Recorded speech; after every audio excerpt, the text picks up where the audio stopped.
The velvet banners of Windsor Castle catch the midday sun, fluttering against stone walls that have witnessed nearly 7 centuries of uninterrupted British chivalry. This is an arena where time seems to fold in on itself, where the medieval pageantry of the Most Noble Order of the Garter plays out with the same solemnity as it did under the reign of King Edward III in the 14th century. The air inside the upper ward is thick with history, a quiet anticipation building as the public and royal watchers gather along the stone pathways. Velvet robes of the deepest royal blue sweep against the ground, their heavy fabric carrying the weight of centuries-old traditions, while white ostrich plumes on black velvet hats catch the gentle summer breeze.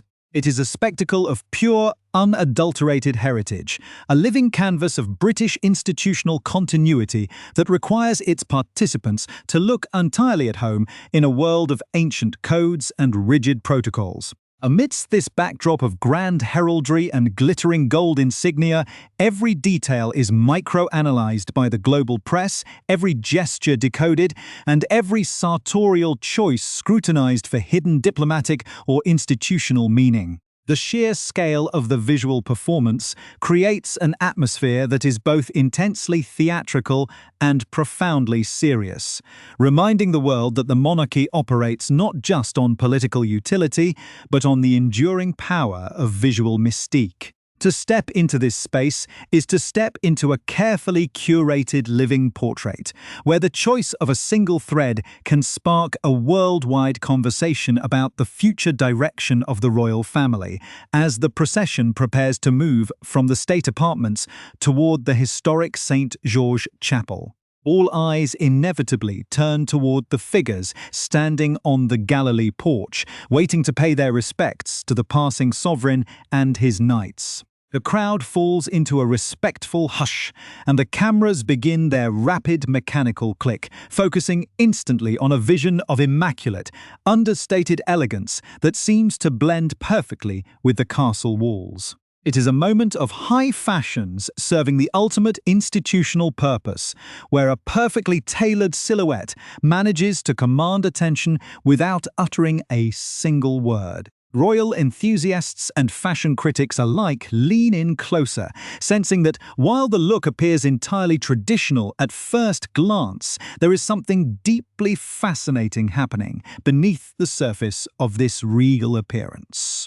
The color choice alone is a masterclass in seasonal diplomacy, a soft, creamy butter yellow hue that seems to capture the delicate essence of an English summer while maintaining an absolute, unshakable sense of formal decorum. This garment does not shout for attention, nor does it attempt to disrupt the solemn grandeur of the ancient ceremony unfolding on the cobblestones below. Instead, it anchors the visual narrative of the day, presenting a front of flawless consistency and poise that the public has come to expect from the prominent senior royal standing before them. The fabric itself seems to possess an almost magical quality, catching the shifting English light to reveal a complex, subtle pattern that hints at painstaking craftsmanship and deep artistic collaboration. New royals yet, as the images begin to flash across television screens and digital media platforms globally, a fascinating paradox begins to emerge, sparking intense debate among design experts and court observers alike. How can a garment look so thoroughly traditional, so perfectly aligned with the tastes of a queen 3 decades older, and yet be the creation of an entirely different generation? The design features structured shoulders that project a quiet power, paired with an unexpected architectural detailing around the hips that brings an avant-garde runway trend directly into the most conservative court circle in the world. It is a sartorial tightrope walk of the highest order, balancing the rigid expectations of royal duty with a forward-looking commitment to modern design philosophy. The young creator behind this masterpiece has managed to sculpt a silhouette that honors the past while subtly challenging the status quo, creating a piece so uniquely tailored to its wearer that it now bears her official title in the archives of contemporary fashion. This subtle blend of youthful innovation and majestic restraint is precisely what makes the outfit a focal point of intense international curiosity, hinting at a deep, unspoken alignment between a modern princess and a rising star of the British design landscape. It raises a fascinating question about the unseen mechanics of royal image-making and the careful calculations that dictate what a future queen chooses to wear to the most prestigious event on the royal calendar. Elisha 1. To fully comprehend the significance of this appearance, one must understand that every thread worn on Garter Day is a deliberate message broadcasted to millions of viewers worldwide, an exercise in visual communication where nothing is ever left to chance. The choice of materials, the selection of the designer, and the historical references woven into the fabric all serve a broader purpose, reinforcing the values of continuity, heritage, and national identity that the crown represents. If you want to remain ahead of the curve and discover the deeper, untold narratives operating behind the palace gates, consider taking a moment to hit the subscribe button and join our community as we decode the fascinating world of royal history and modern style. This specific appearance marks a significant evolution in how the monarchy presents itself to a changing world, utilizing the immense global platform of royal fashion to champion local industry and pioneering design methods. As we prepare to delve into the fascinating details of this unique garment, the true story of how it came to be, and the remarkable bond between the princess and her chosen designer, the true complexity of this visual triumph becomes clearer. It is a story that bridges the gap between traditional British craftsmanship and the urgent demands of the modern world. A narrative that begins with a single piece of custom-woven fabric and ends with a powerful statement of institutional intent. Outside the brackets, the next stage of this report will reveal the technical artistry and the surprising history that brought this iconic look to life. The true brilliance of this regal appearance lies within the meticulous technical construction of the garment itself, a piece of sartorial architecture that tells a deep story of traditional British manufacturing. The foundation of the entire look is a custom-made coat dress crafted from a rare and exquisite cream brocade fabric, which was custom woven specifically for this historic occasion by the legendary weavers at Stephen Walters and Sons in Suffolk. This particular mill has been operating for over 3 centuries, preserving the complex techniques of luxury textile production that have otherwise largely vanished from the British Isles. The lightweight damask fabric was engineered to sculpt the body flawlessly, featuring structured padding in the shoulders to project an image of commanding stability, a beautifully nipped-in waist that defines the silhouette, and elegant, structurally reinforced hip pockets that add a touch of modern utility to an otherwise strictly formal piece. Every seam was positioned to ensure the fabric fell with absolute perfection, preventing any pooling or creasing as the princess moved through the lengthy, physically demanding ceremonial procession.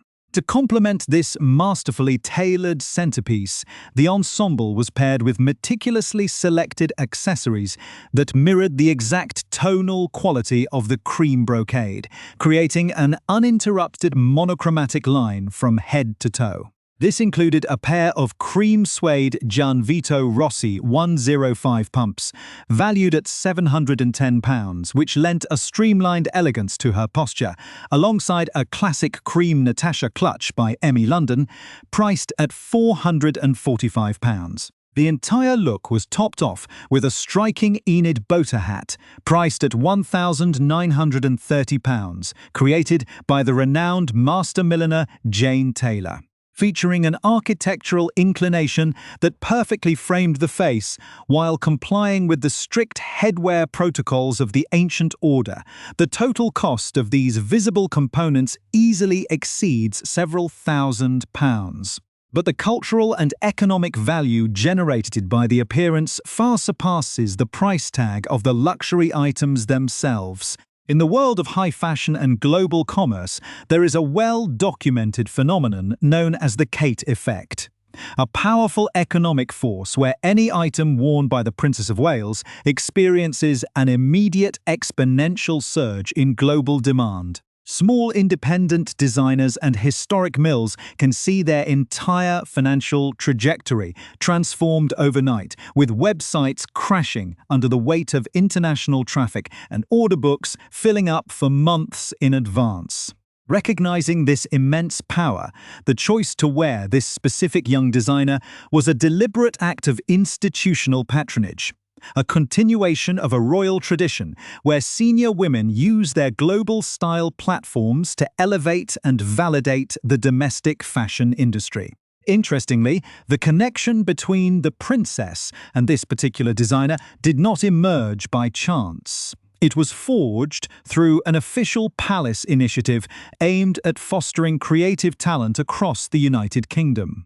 Just the previous year, this rising star of the British fashion scene was awarded the coveted Queen Elizabeth II Award for British Design, a highly prestigious trophy presented to him directly by the Princess of Wales during an official ceremony celebrating innovation and sustainability. That initial professional meeting planted the seeds for this high-profile collaboration, establishing a mutual trust that eventually led to the creation of the custom coat dress, which the designer has since officially named the Wales coat dress in his permanent collection, offering a white pre-order version to the public for £1,990. This creative alliance represents a fascinating intersection of two seemingly incompatible worlds, sparking intense analysis among fashion commentators who track the evolution of royal style. The 31-year-old designer, hailing originally from the Wirral, has built his reputation on the international stage by dressing some of the most daring, avant-garde fashion risk-takers in the world, including the pop icon Lady Gaga and the acclaimed actress Sarah Jessica Parker. These are individuals whose style identities are defined by disruption, theatricality, and a rejection of traditional boundaries, qualities that stand in stark contrast to the carefully managed, deeply conservative wardrobe of the British royal family. The Princess of Wales operates within a completely different set of parameters, where experimental fashion can easily be misconstrued as frivolous or disrespectful to the serious institutional duties she represents. Consequently, the outfit she debuted at the Order of the Garter service appeared almost willfully conservative, deliberately choosing an aesthetic that favored timeless dignity over runway trends, ensuring that the visual focus remained firmly on the solemnity of the event rather than individual vanity. Yet, beneath this veneer of traditionalism lay a radical shared philosophy that perfectly united the designer and the royal client, a shared commitment to the principles of sustainable luxury and environmental responsibility. The designer prides himself on operating a fully circular design brand, a practice that drastically minimizes material waste, utilizes ethically sourced textiles, and offers specialized repair and redesign services to ensure each garment lasts for a lifetime rather than a single season. This profound dedication to ecological awareness chimes perfectly with the personal values of the princess, who has increasingly used her public appearances to champion environmental conservation and responsible consumption. Over the past decade, she has frequently made headlines by re-wearing her most famous evening gowns and tailored suits to high-profile international events, challenging the pervasive fast fashion narrative that dictates a public figure should never be seen in the same outfit twice. By selecting a designer whose entire brand ethos is built around sustainability and garment longevity, the princess is broadcasting a clear, non-verbal message about the future values of the modern monarchy. She is actively aligning the crown with contemporary global concerns, demonstrating that luxury and majesty do not require environmental exploitation or thoughtless extravagance.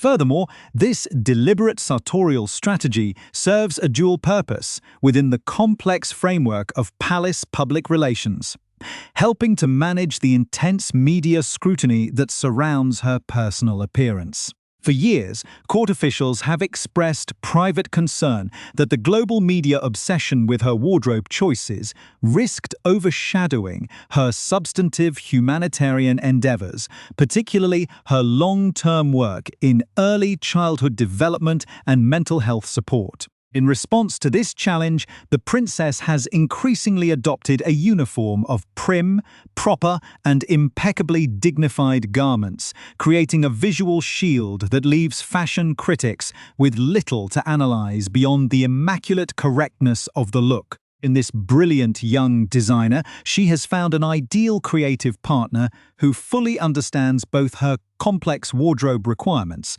and her broader communicative strategy, allowing her to look flawlessly regal while keeping the focus on her institutional role. As the procession moves closer to the chapel doors, the deep historical roots of this ceremony and the diverse backgrounds of those involved begin to take center stage, revealing the full weight of the tradition into which this modern garment has been introduced. Outside the brackets, the final part of this report will explore the profound historical context of the Order of the Garter, the unique background of the designer, and the lasting significance of this modern royal statement.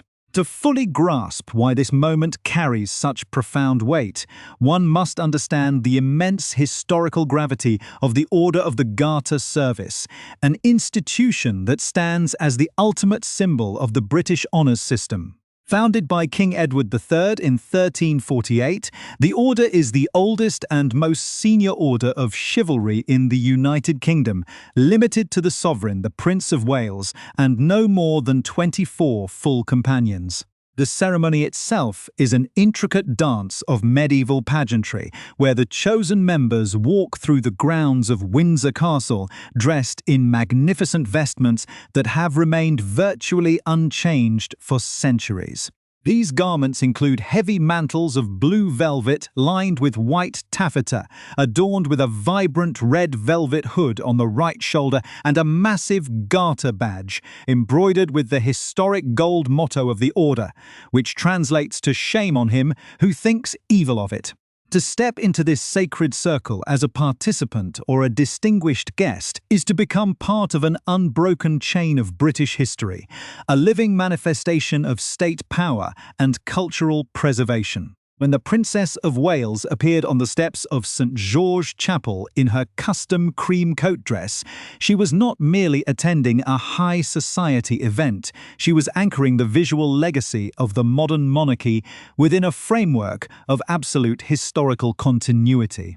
Her presence beside her husband, the Prince of Wales, and other senior members of the royal house serves as a powerful reassurance to the public that despite the rapid pace of the modern world, the foundational pillars of British tradition remain completely unshaken. The remarkable journey of the young designer behind this garment adds a deeply compelling layer to this tapestry of royal tradition and modern innovation. Born and raised on the Wirral, a peninsula in northwest England known for its stark contrasts between industrial maritime heritage and quiet residential towns, Patrick McDowell grew up far removed from the glittering world of London, high fashion, and royal palaces. His path to the pinnacle of British design was paved with intense determination, a fierce work ethic, and an early realization that the fashion industry required a radical transformation to survive in an era of environmental crisis.